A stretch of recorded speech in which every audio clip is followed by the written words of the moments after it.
Hey everybody, it's Cindy here, and I want to wish you all a wonderful day.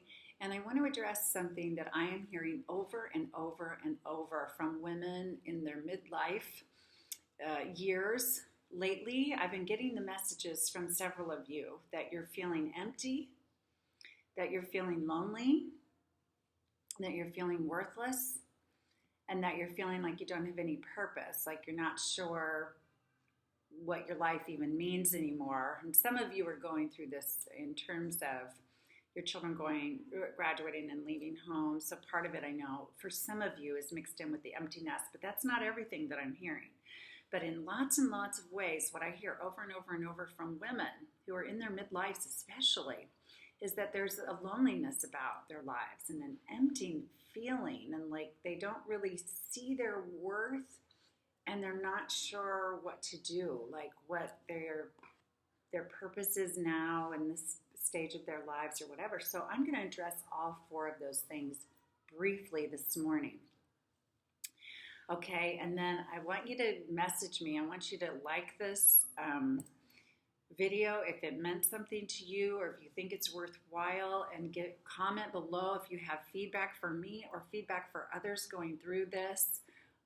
Or just have you want to increase the conversation about it, okay? Well, I really would love for this group experience to be a contribution from everybody, a discussion so we can help each other and lift each other up in whatever we're going through. Okay, so these are my best suggestions today for those four things. So number one, for emptiness, if you're just feeling empty in your life, I think something that's lacking is that feeling of abundance, a lack of recognition of what is going well, what you do have to be thankful for. So I really want you to dig deep on that and every day come up with at least 3 things to be thankful for. And I find this works best for people right before they're going to sleep at night or right when they're getting up in the morning, to be thankful for 3 things, and 3 things very specific. Very specific, not the same thing every day if you can help it, but 3 very specific things, like maybe you woke up this morning to hearing the birds chirping outside, or maybe you got a much needed rain where you live, or maybe the sun is shining and that makes you feel good, or maybe you had a particularly delicious meal over the weekend yesterday, or found a way to relax, or I don't know what, but I would think of 3 things that you feel grateful for. And then all day long, every day, look for things to feel grateful for. Find them during the day, so when you go to write them down at night or the next day, you've got them. And the way this helps is it helps us to see what we have instead of what we don't have. Okay, we probably all have things that we want that we don't have also, but we have a whole lot of things. Now, if you get really desperate trying to come up with something, I tell people this all the time, that most of us, not everybody, and I understand that, but most of us have eyes that see, ears that hear, hands to work with, legs and feet that get us around. If you have to go down, down deep, a brain that works, most of us have those things, and they are amazing. Our bodies are amazing, and if we didn't have those things, just think of what life would be like. So anyway, find some gratitude. Feeling abundant in your life will help turn that emptiness around. You'll feel fuller. Instead of your cup being half empty, you'll start to feel it's half full, or like I do, that mine's always overflowing, okay? Loneliness. I know there's times you can feel really lonely in your life, even if you are not technically alone. And I've felt that in several times in my life. When my children were little, in my marriage, I felt really lonely. I can relate to loneliness in some different ways, although I'm not experiencing that now in my life. But one of the things I want you to think about is who your 2 a.m. people are.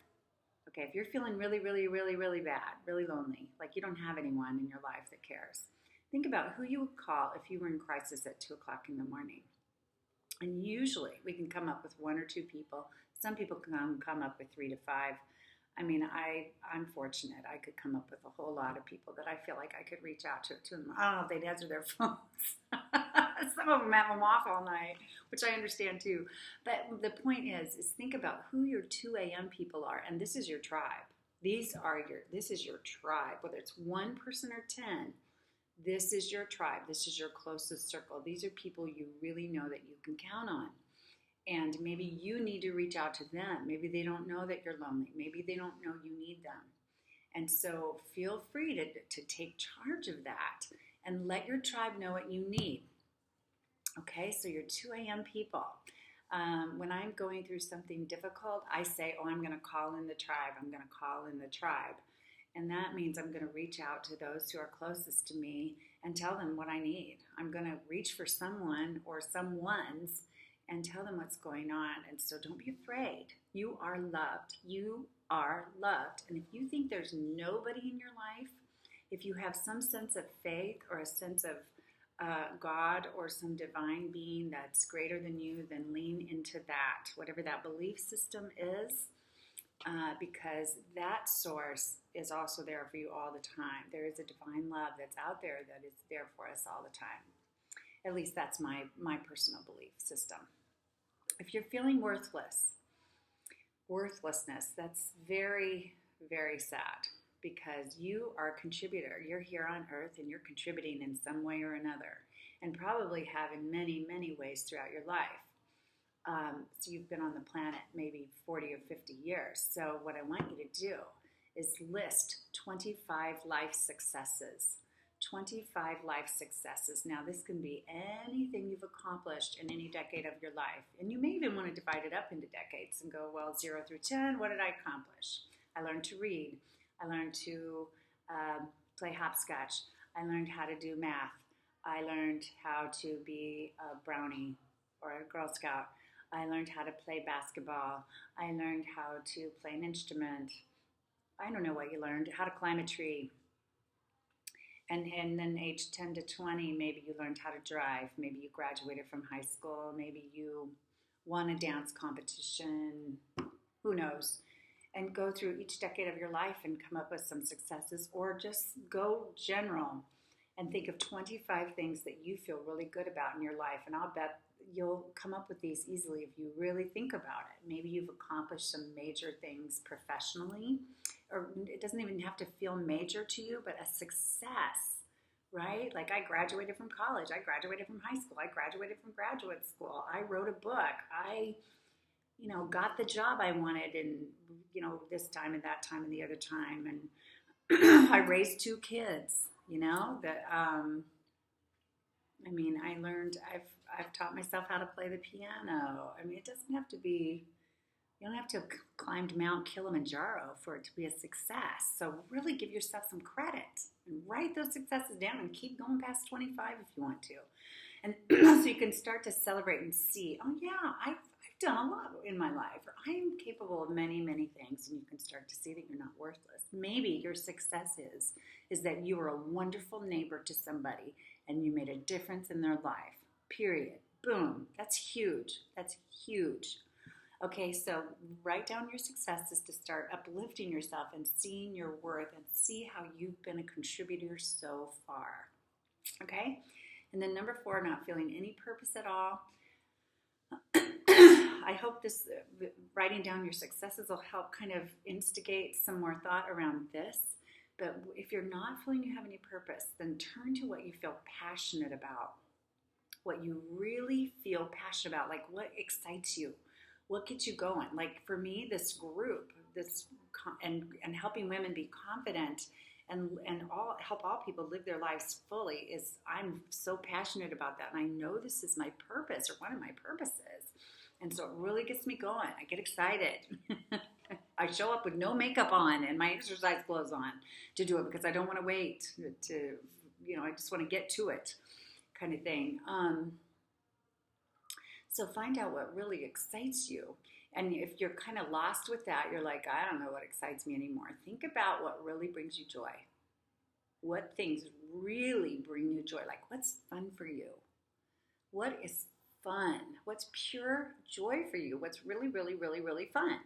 And it could be a gazillion things. Maybe it's riding a bike. Maybe it's baking a cake. Maybe it's writing in your journal. Maybe it's fixing something. Maybe it's spending time with elderly people. Maybe it's taking dogs for walks. Maybe it's, I mean, the list is unending. It's unending. So start dialoguing about those things, what you really enjoy. Write them down, think about it, what makes you really happy, makes you really excited, because your purpose is likely aligned in there somewhere. The purpose you feel is usually tied to things you feel really, really passionate about.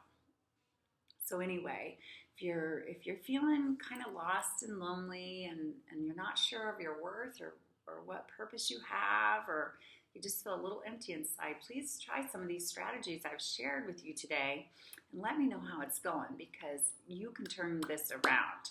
You are meant to feel joy in your life and purpose, and I know we can find it together. So I hope you have a wonderful day, and I'll talk to you again soon. Bye-bye.